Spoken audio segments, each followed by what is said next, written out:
Nothing. According to Mr. Jefferson, that is my worth. Nothing. After over 50 years of work for him and his family, he has deemed me worthless.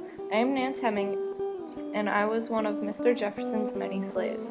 During my time on Monticello, I experienced a slave hierarchy. I had skills that were of more value to Mr. Jefferson, so I had a better job as a weaver, and I had better living conditions. My work for Mr. Jefferson as a weaver lasted for about 3 decades. I taught enslaved children to weave as one of my duties.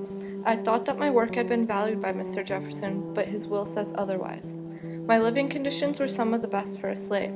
I had a better house than the poor slaves that worked in the field. Mr. Jefferson rarely inflicted punishment on us, unlike some other slave owners. The only time slaves were really whipped was while he was away and wasn't there to see it. Life for me on Monticello was about as good as it was going to get for an enslaved person.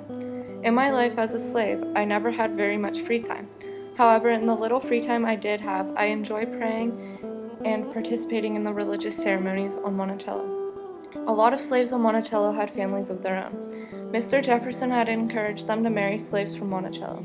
I have 2 children, however, I was separated from them when Mr. Jefferson bought me back from his sister.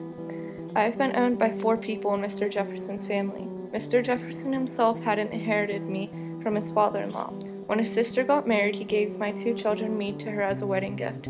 He only purchased me back for my weaving skills, thus separating me from my children. Mr. Jefferson's recent death has put me into the hands of his son-in-law.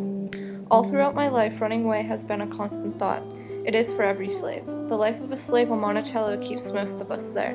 Conditions are better for us on Monticello, and they outweigh the risks we take by running away.